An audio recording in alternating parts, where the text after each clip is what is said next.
Welcome tech lovers, Brar here. Today I am going to cover mastering Dockerfile part 2. This is the part 21 of Docker 0 to Hero series. In this video we will learn to make Docker based image for the production project. DevOps in Action channel is more focused on DevOps in easy way. You always found complexity and simplicity here. Each video guide is available in video description. Here will be only action as channel name is DevOps in Action. So let's jump to the live without any delay.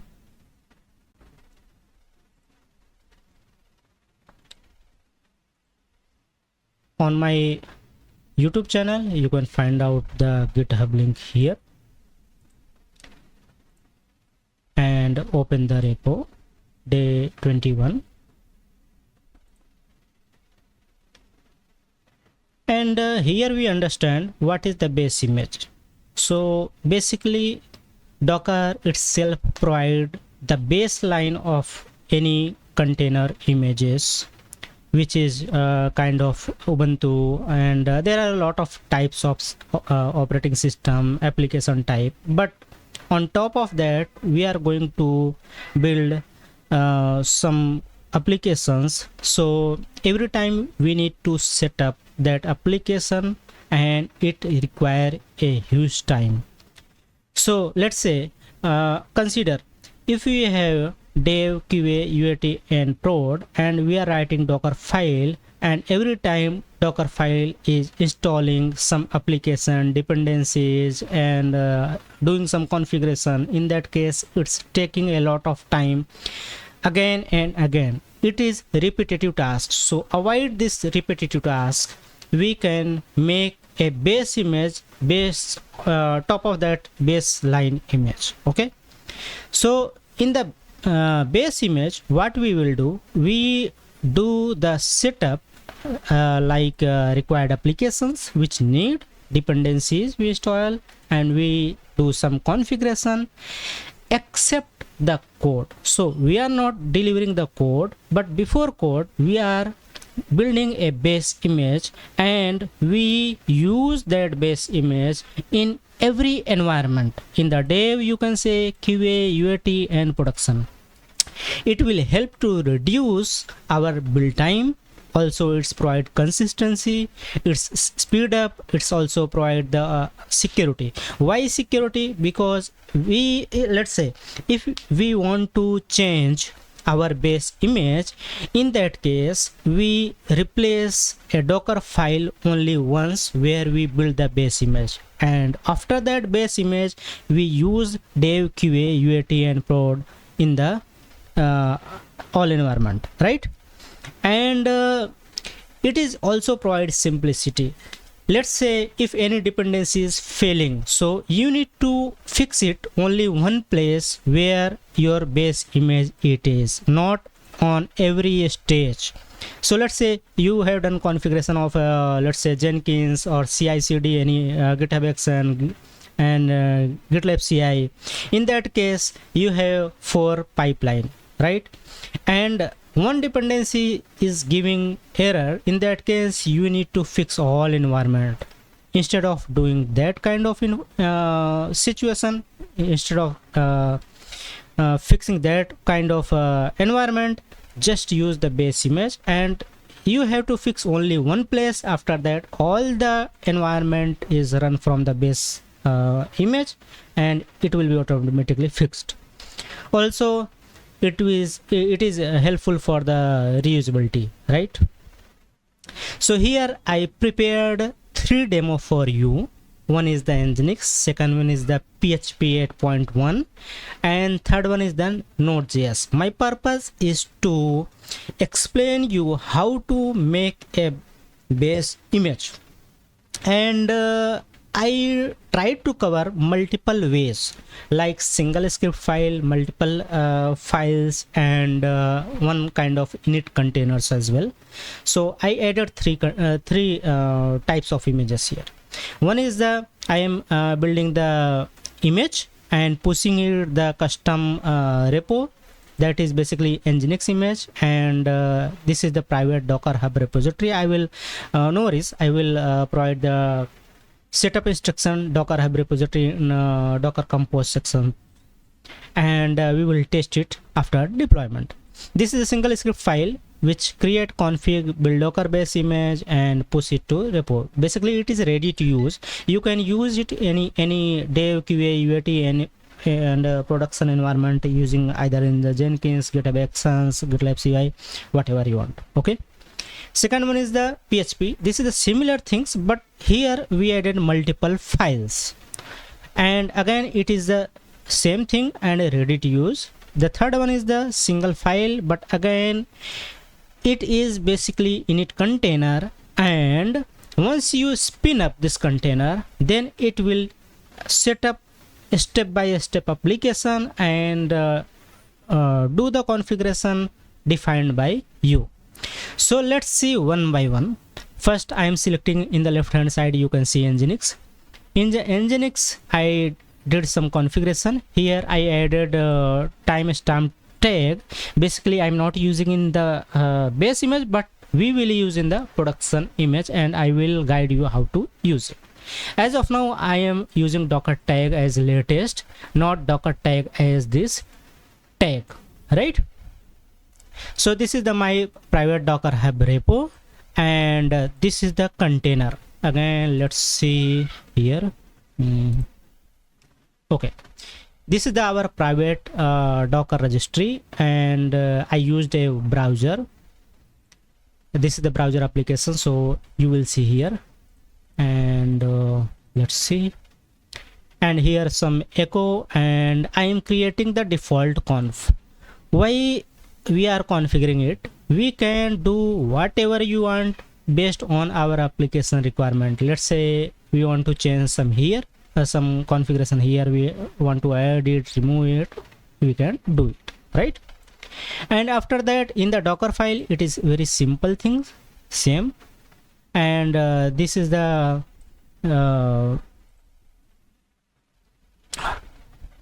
multiple configuration here we done, and after that we are cleaning the container. If it is already existed, then it will clean it, and after that it will build and without cache, and after that Docker image and Docker tag. Docker tag we are using latest tag here, and after that I am cleaning the default conf and Dockerfile which we created here, and printing the message, and after that starting the container and checking the log. After that doing the login in the our private Docker Hub using the credential, username is Docker, password is Docker, and after that pushing the Docker image to the Docker repo using the image and tag, and after that printing the summary. This is the simple Nginx. And let's say in the PHP, we configured multiple things. First see the shell script. In the shell script again we define the container name as base, and our domain name, and container environment, and this is the image. Again doing the same thing. This is the build command, and after doing the login, pushing the image and checking the success steps, and removing the container if it existing, and running the container. This is the optional things, debug related things, and printing some information. You can see here this is the a long Docker file I have created. One more thing here I want to highlight you. I already published the day 20 mastering in Dockerfile. You must understand and review these things. There are a lot of things I already added, and there are a lot of Dockerfile reference collection available here. So use these links and see them. This is a purely written by me, so I want to see you how I am using it my production. Okay, so here I added some configuration and apt update, installing some application, MySQL client, and installing the Nginx. Basically I'm using here Ubuntu as a builder, and installing the PHP 8.1. okay, and additionally some installing its extension, and I'm using the supervisor as a service manager. And after that, doing some Nginx related configuration, forwarding logs to the Docker container, and changing some PHP related configuration. And after that, adding the configuration and doing some supervisor config, and creating directory, setting up permission, and starting the service. This is very simple thing. You can just review it. And after that, you can see my Nginx configuration, the whole configuration which I am using. And in the start.sh, I just starting the supervisor and with the configuration custom path. And here my supervisor conf, where I'm starting the Nginx and PHP FPM. You can see here PHP FPM and Nginx. That's it. You can see it. And this is the simple readme file. And the last one is the init. In the init, I am doing the same thing but in the different way. So what is the different way? Here I created the Dockerfile, and after that Dockerfile I added some script. This is your script, and you can add multiple things here. And after that, setting up permission, building the Docker image, and pushing to Docker hub.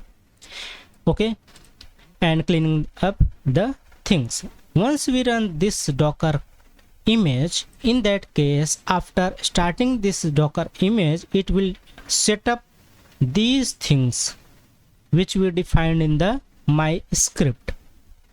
So I'm using this for init containers, and it is very helpful for the Docker compose. And yes, if you are using microservices with the Docker compose, and you are using heavily applications, in that case maybe it is required. So let's jump to the terminal and see one by one. Okay, so I'm opening the terminal and cd demo. Okay, there is nothing. And follow these simple steps. I'm cloning the git clone done, and I am going inside the part 2. In the part 2, you can see I'm going to first build the init container, and there is only one file, base init base.sh. What it does, it will follow the same thing which I mentioned here, right? Let's see in action. So it started build the base image hub dot DevOps In Action dot lab and base, and after that node 16 base. Okay, so let's see here. There is nothing till now here, and waiting for the Docker build.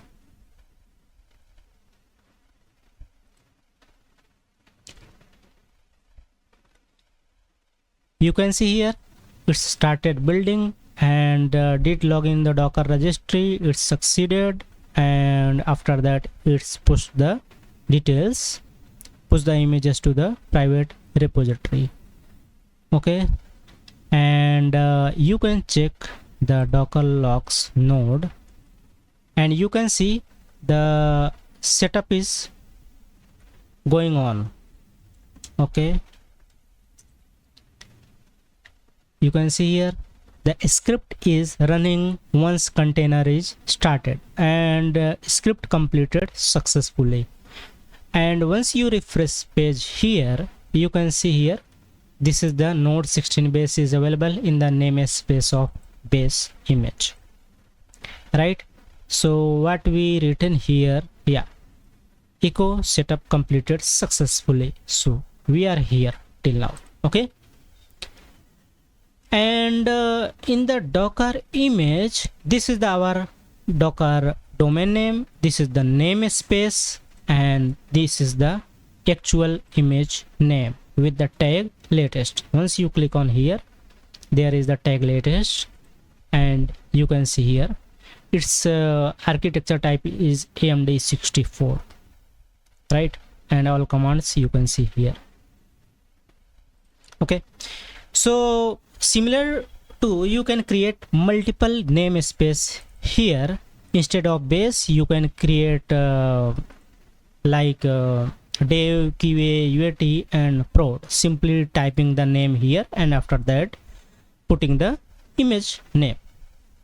So let's build the Nginx. Okay, so for that let's follow the guide.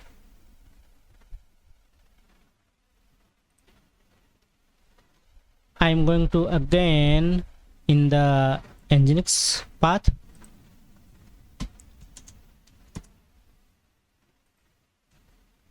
and here is only one file as of now. Okay, I am following the same things here. So you can see here it is again building the image, and it is Nginx, so very small container. There are only one things we need to copy, so it will complete as soon as possible. Yes, it's done, build done, and pushing the image to private Docker repository. Yes, it's done. And here we printed some information. Container name is running ng and its URL is Nginx test URL. So let's see, it is running. Yes, it is running. And before that we build the node 16 base. Now you can see the Nginx web base is also available. Once you click on this, you can see the latest tag as well, and it's AMD 64. Okay, so let's see another one. That one is the PHP. Again, go in the PHP folder, cd dot and go in the PHP and run this command. Here it will take time because you can see in the PHP folder there are a lot of things, and in the build image.sh we just define the command, but all files are separate. In Nginx we are creating through the shell script, but in PHP we already created the Dockerfile, start.sh, Nginx sideconf, supervisor, everything we already created. But in Nginx, in init we created through the shell script and deleted through the shell script.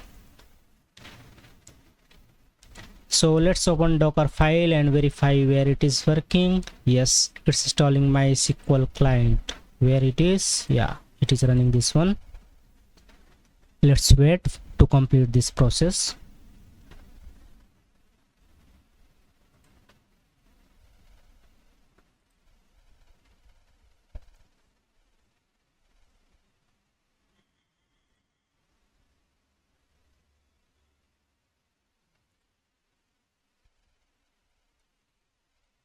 Basically, I am making this video for you to understand how to build base image for Nginx, PHP, Node.js, and type of build you can create. You can use either multiple file, either you can use single shell script file, either you can create init containers. It's installing PHP 8.1 FPM. Where it is? Yeah, it is here.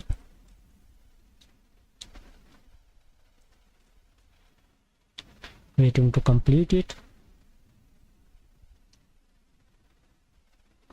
Now it's installing its some dependencies, some components which required by our project.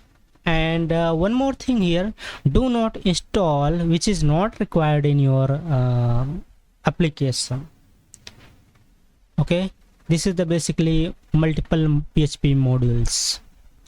Zip modules we are using, curl module, GD module we are using, and if not required, then do not add in Dockerfile.